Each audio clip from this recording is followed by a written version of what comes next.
Hello বন্ধুরা, আজকে আমি তোমাদের সাথে আমার একটা রেসিপি শেয়ার করব। সয়াবিন কারি, রেস্টুরেন্ট স্টাইল সয়াবিন কারি। সয়াবিন আমি সিদ্ধ করে উঠিয়ে রেখে দিয়েছি। এখন আমি কড়াইতে একটু তেল দিয়ে দিচ্ছি। তেলের মধ্যে আলু দিয়ে দিয়েছি ভাজা হওয়ার জন্য। আর আমি একটু পাশে একটু সয়াবিনটা সরিয়ে এখন সেটার মধ্যে ডিম ঢেলে দিচ্ছি। সয়াবিনটা আমি ম্যারিনেট করে দেব। আর সঙ্গে সঙ্গে সেটার মধ্যে দিচ্ছি হলদি, জিরা গুঁড়ো, ধনিয়া গুঁড়ো আর নুন। তো আমি একটু একটু করে এগুলো ঢেলে দিচ্ছি। এই যে আমি হলদি ঢাললাম, এখন জিরে গুঁড়ো ঢালছি, তারপর ধনিয়া গুঁড়ো আর নুন, এগুলো সব দিয়ে মেখে আমি সয়াবিন আর একটু কাঁচা তেল দিয়ে সয়াবিনটা আমি ম্যারিনেট করে একটু সময়ের জন্য রেখে দেব। আমার আলুও দেখো ভাজা হয়ে গেছে। এখন আমার আলুটা উঠিয়ে নেব।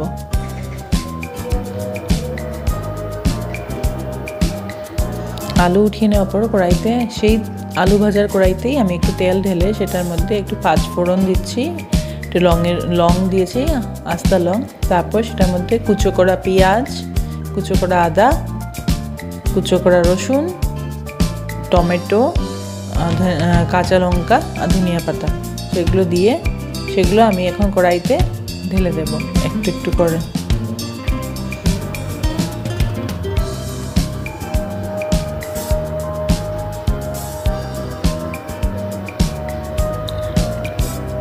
এখন আমি সেটার মধ্যে একটু হলদি দিলাম, জিরে দিলাম, ধনিয়া গুঁড়ো, স্বাদ মতো নুন।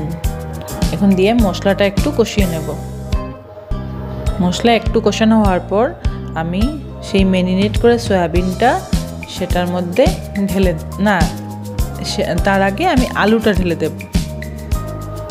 আলু দিয়ে মশলাটা আরেকটু নাড়াচাড়া করার পর আমি ম্যারিনেট করে সয়াবিনটা সেটার মধ্যে ঢেলে দেব। এই যে ম্যারিনেট করে সয়াবিন, সেটা আমি ঢেলে দিচ্ছি। সয়াবিন ঢালার পর আমি মশলাটা আরেকটু নাড়াচাড়া করে নেব।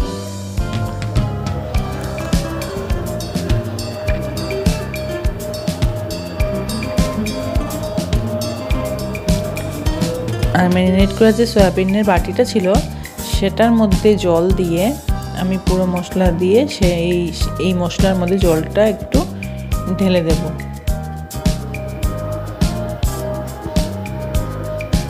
এই যে সেই বাটির মধ্যে জলটা ঢেলে দেব।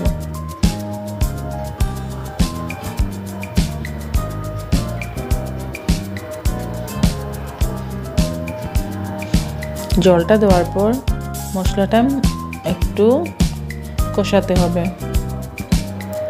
আলুটাও তো সিদ্ধ হতে হবে না বন্ধুরা, তাই আমি এখন একটু ঢাকা দিয়ে একটু সময়ের জন্য রেখে দেব।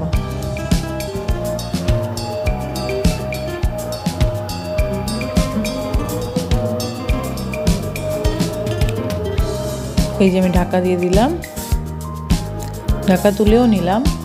এখন দেখো মশলাটা আরেকটু নাড়াচাড়া করে নিতে হবে।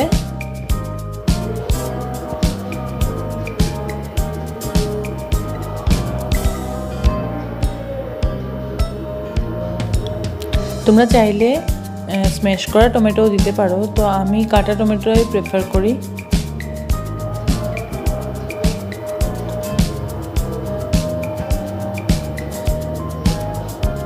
মশলাটা আর একটু কষিয়ে নিচ্ছি।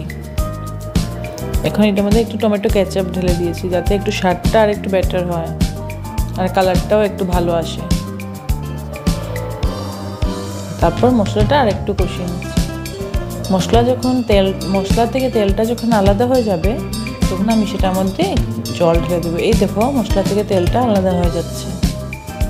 এই যে আমি এখন জল ঢেলে দিচ্ছি, খুব সামান্য পরিমাণ জল, খুব বেশি না, কারণ তরকারিটা তো একটু কষা কষা করে হবে, তাই।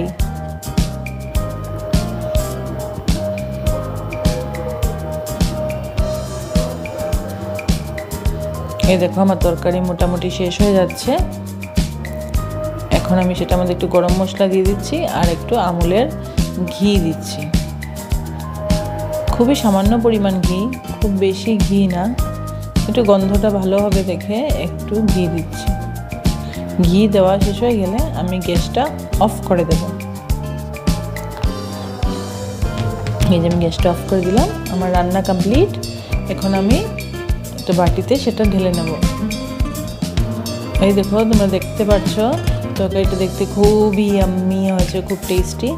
তো এখন আমার তো আর বসা যাবে না, তো আমি আমার খাওয়া শুরু করছি, তোমরা দেখে নাও। হ্যালো বন্ধুরা, কেমন আছো তোমরা সবাই? আশা করছি সবাই ভালো আছো। আজকে আমি আবার আমার লাঞ্চ নিয়ে তোমাদের এখানে চলে এলাম।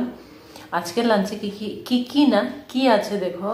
আজকের লাঞ্চে আছে খালি সয়াবিন কারি, কষা কষা করে সয়াবিন।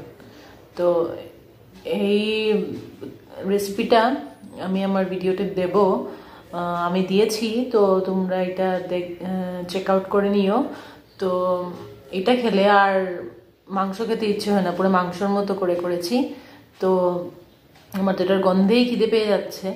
তো তোমরা তো কথা না বাড়িয়ে খাওয়া শুরু করা যাক। Let's start. খেয়ে দেখি কেমন হয়েছে।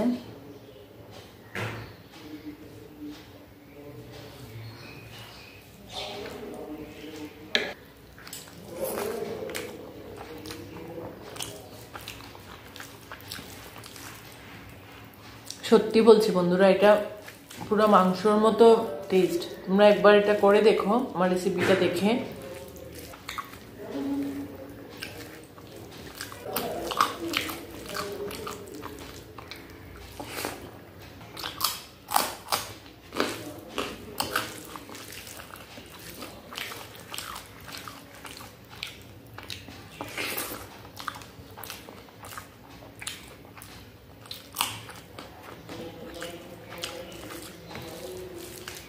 এই রেসিপিটা আমি আজকে ফার্স্ট ট্রাই করেছি,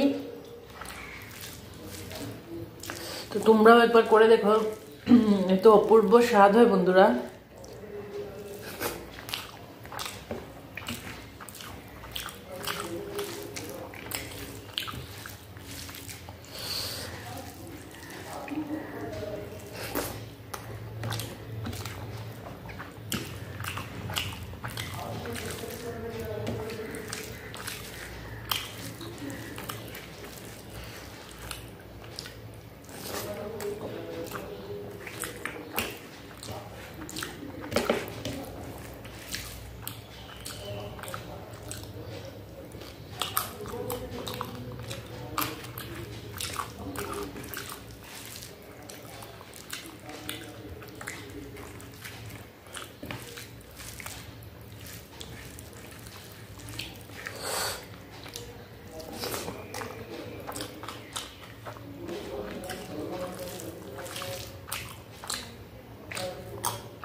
এইটার স্বাদ আমি বলে বোঝাতে পারবো না। তোমরা একবার এটা ট্রাই করে বুঝতে পারবে কিরকম স্বাদ হয়।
খুব টেস্টি হয়েছিল সয়াবিন কারিটা,